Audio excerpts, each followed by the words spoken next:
The arrival of the FBI in Argentina marks a new chapter in the United States security strategy in Latin America.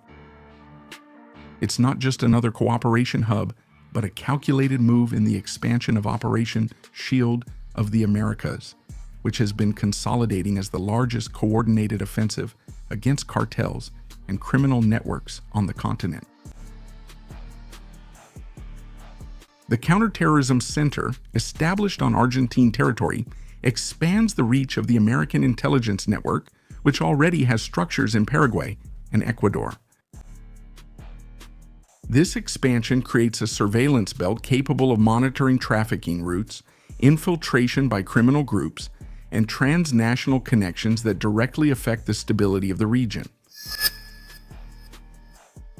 But will Brazilian criminal groups become targets of this international pressure? Welcome to Vida no Quartel.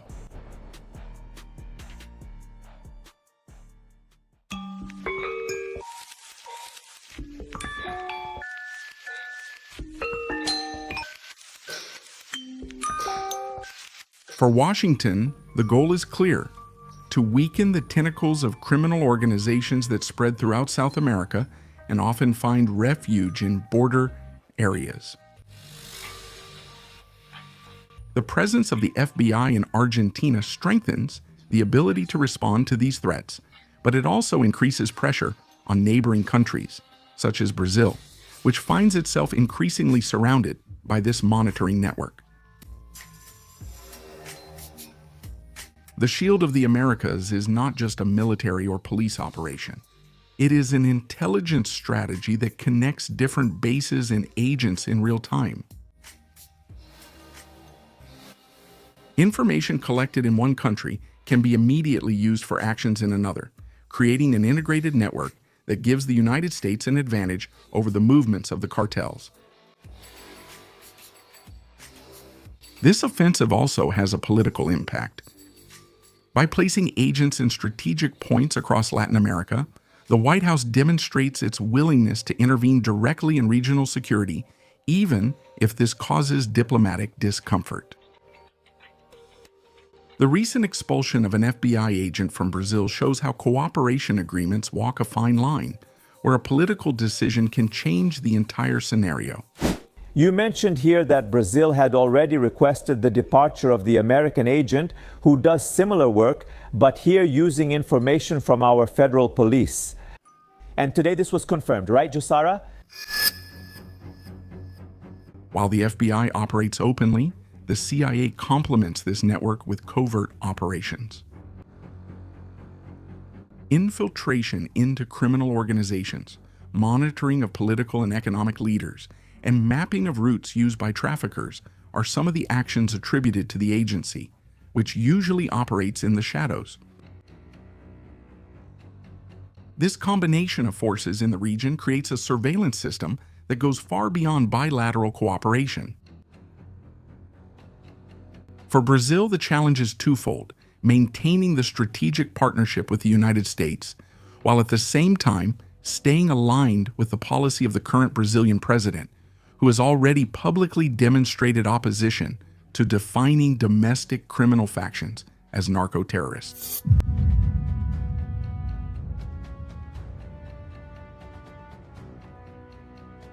This stance creates a direct contrast with the American strategy, which is rapidly advancing in the region through the establishment of intelligence bases. The arrival of the FBI in yet another country bordering Brazil reinforces the sense that the continent is being reshaped according to U.S. security priorities. This reshaping isn't only due to the FBI's actions. The United States Southern Command, responsible for coordinating military and security operations throughout Latin America, plays a central role in this process. With a force that exceeds tens of thousands of military personnel and strategic assets that include ships, surveillance aircraft, and special forces units, the Southern Command has the capability to project power anywhere in the region. Its actions have already involved joint exercises with allied countries, maritime interdiction operations against drug trafficking, and logistical support in counterterrorism missions.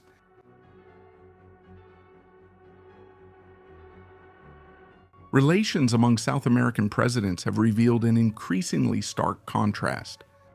While Javier Milei in Argentina, Daniel Noboa in Ecuador, and Santiago Peña in Paraguay have joined the Shield of the Americas, and they started to receive logistical, military, and technological support from Donald Trump's government, as well as participating in joint actions against the cartels.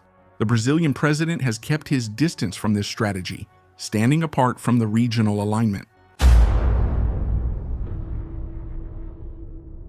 This stance creates political and strategic isolation, since Brazil finds itself surrounded by neighbors who are strengthening their ties with Washington and joining a continental security network. Meanwhile, at home, the Brazilian people suffer at the hands of increasingly violent criminals.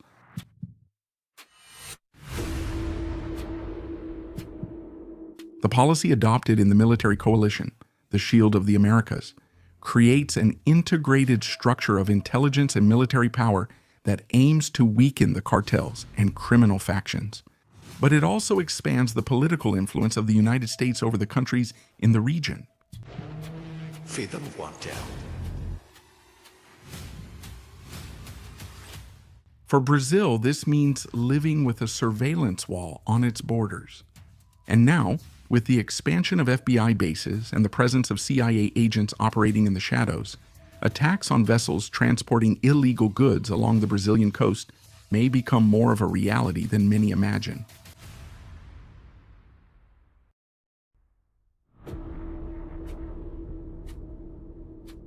The presence of the FBI in Argentina is not just another piece on the board. It's a demonstration that the United States is determined to turn Latin America into an integrated theater of operations, where the fight against organized crime also serves as an instrument of political and strategic influence.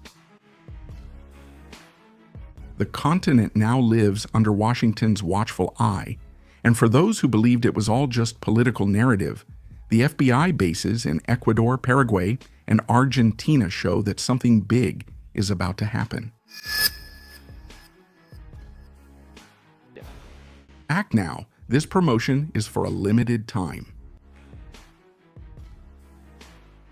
At Vida No Quartel, you get the latest on the military world. Leave a like, subscribe, and watch one of the videos that's appearing on your screen. Forward fighters, see you next time.